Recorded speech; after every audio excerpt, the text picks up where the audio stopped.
kabajamtoota hordoftoota daawwattoota Habra Production. Guyyaa har'aan tana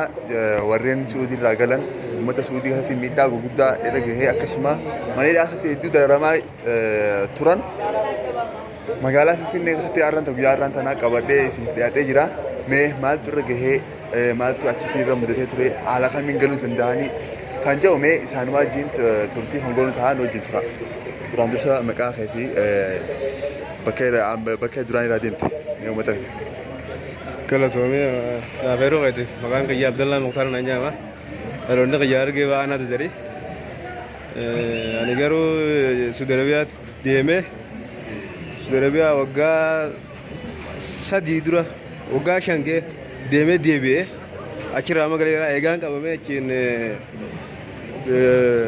موتوما بيسني تيم بتامي ماني راقله أما جيا ترباي سانجر جيا ترباي في غويا كورشان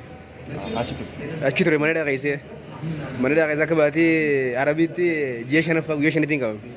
Acara kasih mana kan saya derra ada jira wan Faransin jani si Arab sani khabaja singkan nani debi nama kana wala cak ani nama ibba sadi ibba afur kata kau tidak nak kau akarayati. Mei akan miskau dan hala kan miskau dan. Wallah yani tahu garu tabarana kata nanti saya nama kami lalam tu bikadalaga jirta basasa jira namni sele deeme garte lammi biyya bira masri bangali hindi waresh mootummaa ramala kabarote garte bikadaledu akkuma nama waa karatu garte fakkaate sen garte deeme guyya sadi sakkana silaalate duma siidram bikite deeme silaalata ani gaafan qabamu akkasitti na hordafe namni kun nama fayyaan qabne geetti dufe laala maala kana gartaniin kannaafe gaafa lamada yeroo qadaa booda zaaja bikadalagaatti ulaanchu faara akkata isaatiin daabboo jira ijoollee boodanii dalagaa dalagu jira ulaa dhaddee ulaa irraa hin bane maaliin jeen raqaan garachuu badayye deemin jeen ummaaleen jiru deebitee garta saa akka biyyisanii saa talaata kottuun jeen deemu dana darbe na qabe wagguu kanaan shakke wagguu wal shakkanii wal darbine namni kun yaayitee mootummaa mii biyyisaniitiif adda beeytaa mire wal qaban na diide wagguu kanaan firraa darbe na diide mootummaa biyyisanii meeshaan qabla taara kana ngatti achi booda guusi qabde booda harkaan hin jiru gaa'ee ati Soomaali maal Itoophiyaadha yoo Itoophiyaan ta'e namoota galla kifta yoo nama beeytu godinyaa keessa kan isin jetti biyya godinyaan kee jiru laazimuu qabdu aggusanii mana keessa ijoollee nama afurii rafu jira godinyaa keessa hin beekun jeen hin qabuun jeen himiin himtaan jeen qabuun jeen amma na butatee awwal ishee gurra irraa fuudhu agguu dura na qabu jawwaala keenya irraa butate jawwaala keenya irraa butate akkana xiqqaa dura baqadhaan jenneen achiin booda godinyaa bikku mara futti nama afur wajjin nu qabe manadhaan na darbate booda ji'a torbaa fi bultii shaniin jira alhamdulillah rabbil alamin amma biyya galee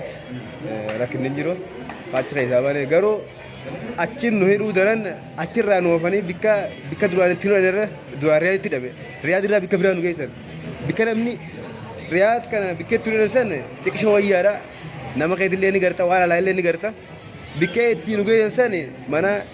qadiyyaa gartee kana waa takka hin balleessin akkanumas geessan akkaman nama kun kudha afur wal qabaneedhan achiin booda tartiibaan amma silaa durillee namni tartiibaan ba'a amma nama akka wal duraatiin akkuma kurfaa walitti aanu iyyaasan maqaa akkasii yaaman nama guyyaa har'a qabamee kahalee qabamee dengaddaa kun asiin isaa hodhu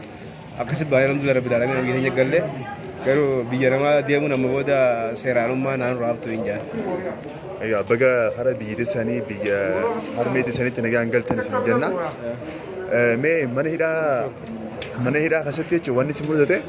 mee fakkeenyaaf rakkoon sira ga'e mana hidhaa keessatti himatana rakkoon faan sira ga'e fakkeenyaaf saayibbootaan keetillee ta'u mee rakkoon isaanii irra ga'e maal fa'a gaafa ani akka mataa gaazi gaafa qaban sen mana hidhaa keessatti akka tasaa jawwaala jedhoyse. Jawwaala gizeen dhoyse maneedhaan naqari maneedhaan nama nuyi ta'uudhaaf dura waraqaa si kanna ogguun jawwaala dhoyse taftiisha irra geenyee nafa tashan jawwaala terkan askariin baay'ee na tumte jawwaala dhoysu qiyyaacha jawwaala qiyyalee deebitee nan kanne akkuma nama waa namarraa buutottee ho'atteetuma nadaafaa achiite hoo hadiyyaattee fudhattee jawwaala achi boodaan guyyaa san boodaan garaa muradhe biyya namaa deemurraa jee tumaan ni jirti siree banii maallaqa si zarafanii maala guddaa akka siin deebisanii si zarafanii ilma namummaan itti himattu hin jiru waan tumaan akka ajaa'iba kan jette nama tumuun buta kanasu naman ka bang kalas makan siyaman yo ate on tete wallahi ya Muhammad sininja ya harre ya himari male sininjan ya haywan aka afan kanyati haywan echo ni hore echo ya himari kin hore echo kalbi fa sinjan sare sinjan sanifu bisanti akidi mani bakachun wallahi sila rai ku senenja aka alma garmotinya Egaa galatoomii warreen achi jiraniifis egaa mee dhaamsa qabdu warreen amma kana kan hidhamin jechuudha kan amma naannoo sana achi biyya sana keessa jiran mee dhaamsa dabarsituuf. Wallahi dhaamsa biyya sana namni achi jiru akkuma tasaa gaa nasiiba numaas ni hafa kan irra geessu numa qababa beekta biyya sana isaan du'aa bisin akka tokko beek gaafas qabanitti ati khalaas kuttee jechuudha waan kee barkisu dhisanii ifuma eeguutu irra bareedaan jaa kakabanii ifuma eeguu qayi qabanii harkaat godhanii deemu biyya si galchan karta ko singeessan biyya bira si dabarsanii karaa biraata ko singeessan numa deemuudhaan jamalee bira kan jiru. Galatoon atis baga nagaan karaa biyyeetii galte siin jedha. Isin galatoomaa naaf haadha fayyadaniif.